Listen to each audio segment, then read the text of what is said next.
Hello and welcome everyone to my presentation on reference materials for the Asian Studies class Korean and Japanese pop culture.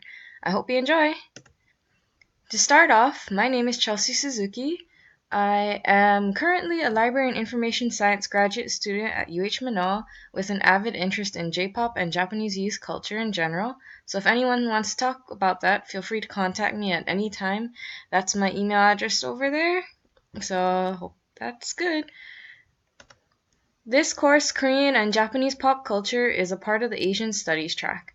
It will focus on the social and musicology aspect of J-pop and K-pop with an eye for its national and transnational influences. The basic terms that you will often be using are K-pop, Korean pop music, J-pop, Japanese pop music, and Hallyu, which can loosely be translated to Korean wave, and how the world has been influenced by Korean pop music, TV, dramas, and movies. The other term you will hear is transnational. The basic definition of this is to look outside of a nation's borders. For the context of this course, that means that you will be looking at how K-pop and J-pop has evolved from a national phenomenon into a global one. You will be questioning why K-pop and J-pop music has influenced the social cultures of other nations and how it has become so successful. You will also take a look at how K-pop and J-pop has successfully or not so successfully integrated other nations' music into their own and vice versa. For this course, I have created an online guide to reference materials known as a LibGuide. You can find the link to the guide at the top of the image, which would be right here, or you can click the image, which will take you to the site like this. So many of the resources found on the guide can be accessed through the UH Manoa database and library, but you will need a valid UH ID in order to view or borrow the materials. However, there are many free online resources that can be found if you search through the website, search engines, and OPAC catalog tabs, as well as recommended books that are specific to the subject, which can be found here. So for instance, we'll click on this, and here's a list of all the books that can be found.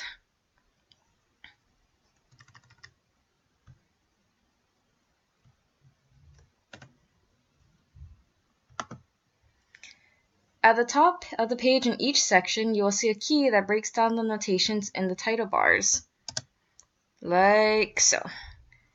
These notations will tell whether the content of the materials are a general resource or one specific to the subject.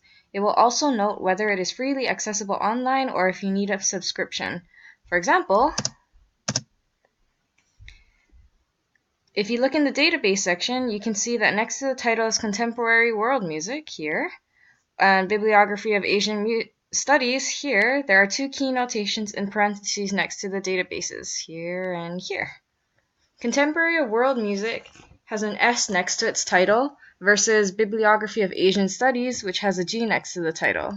Contemporary World Music is therefore a subject-specific resource, which means you will only find material related to musicology on J-pop and K-pop, versus Bibliography of Asian Studies, or BAS, a general database which will give you multiple articles on different study areas, which can include articles on J-pop and K-pop. They both also have OS in their key notations, which means both are accessible online and are subscription-based databases. If there are any questions on these notations, feel free to email me during the duration of the course. Today, I will be reviewing 3 resources which I think will be exceptionally useful for the class. There are 2 books, Made in Japan, edited by Toru Mitsuri, and K-pop, The International Rise of the Korean Music Industry, edited by Jung Bong Choi and Roel Malinkai. I'm sorry if I butchered their names in any way. To get started, books, because this is a recent topic that has only been studied within the past 10 to 15 years, there is a limited amount of scholarly materials available. Recently, however, many books have been published on the field by East Asian academics, so I would recommend browsing through the book section of the guide first to find some useful resources. In this guide, you will find books accessible online and print. As can be seen here, in the annotations of the books, you will find a call number section, like this one. The call numbers shown in the guide are ones pulled from Voyager, the UH Manoa Library catalog. If you choose to access this book from a different library, make sure to give them the title of the material and not the call call number listed in the guide. Titles with a hyperlink will indicate a book accessible online through the UH system. To access the material, a valid UH username and password will be needed. Published by Routledge, Made in Japan has a different contributor that wrote each chapter of the text, which introduces a different aspect of J-pop. The text offers an introduction on the history, sociology, and musicology of contemporary Japanese music, and analyzes how J-pop was influenced by America among other countries. This can be a pro and a con since you will have to pick and choose from the chapters in order to focus on the area of study that will benefit you the most. A pro to the work is that it includes an annotated bibliography. Any works that are cited in Japanese are indicated by italics. The citations are split into subjects and time periods, making it easier to pick and choose resources if you wish to explore them in more detail than what is presented in the book. It also includes an index of terms and acronyms used in the chapter, as well as a list of J-pop bands and genres. However, it does have some cons. Those unfamiliar with any form of musicology, such as musical terms, reading music, and basic genres, may be unfamiliar with the terms and format of the first few chapters of the books, which deal heavily with that aspect. They also do include a couple of interviews, but only 2 from different parts of Asia, and not enough global interviews that would give a better understanding of the transnational effects of the genres and trends associated with J-pop. K-pop: The International Rise is a book that explains K-pop as a transnational entity. It explores its first popular emergence on a national level and follows its evolution into a global phenomenon. Similar to the book Made in Japan, K-pop: The International Rise was published by Routledge and is therefore written in a similar manner, with each chapter represented by a different contributor. The good thing about these chapters is that instead of providing different subject area focuses, each chapter focuses on a different aspect of how and why K-pop became such a huge global phenomenon, making it an excellent guide for this course. Each chapter also contains an extensive reference list of current publications, which the contributors use to write their analysis.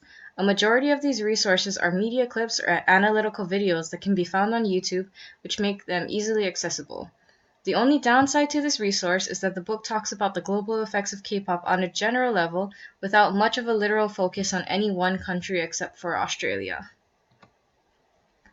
In the LibGuide, you'll also see a variety of databases. Personally, the one that I think would help you guys the most is the Bibliography of Asian Studies, or BAS. BAS is a product of EBSCO, and I believe it is the best database for English users trying to find academic information on East Asia. When you access BAS, you should see this screen, like this, which is a basic search screen. You can search keywords, titles, and authors through the search function. An acronym search or shortened keywords such as K-pop or J-pop do not yield any results, so be sure to type in the full keywords such as Korean pop. The results you get by doing that look much like this one here. I put in Korean pop, and on the left side you will see limiters such as these, limit to a certain database, limit by a book, academic journal, etc. And you can also limit it by subject and the publication year and much more. So when I put Korean pop, I got 54 results, which can be limited by this sidebar. There's also an advanced search option in BAS. It has 4 modes: the Boolean phrase searches, with finding all or any of your search terms, and smart text searching, as can be seen here. The most common method of advanced searches involve a Boolean string search, and that type of search often narrows down your results quite a bit.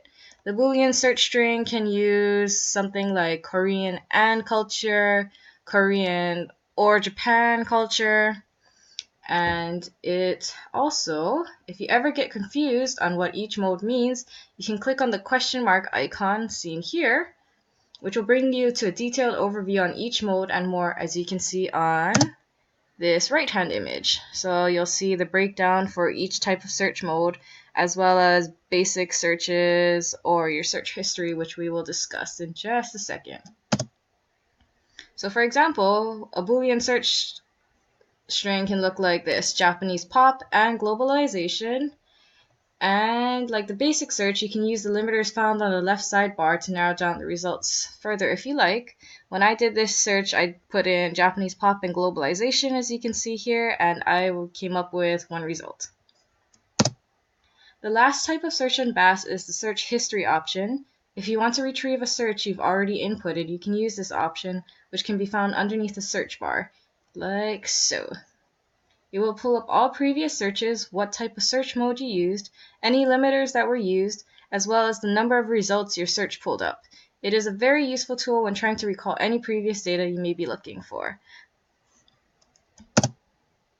That concludes my presentation. If you have any questions about anything that was discussed here, please feel free to contact me through my email. My email can also be found on the homepage of the LibGuide. And thanks for watching. Hope everyone has a great week.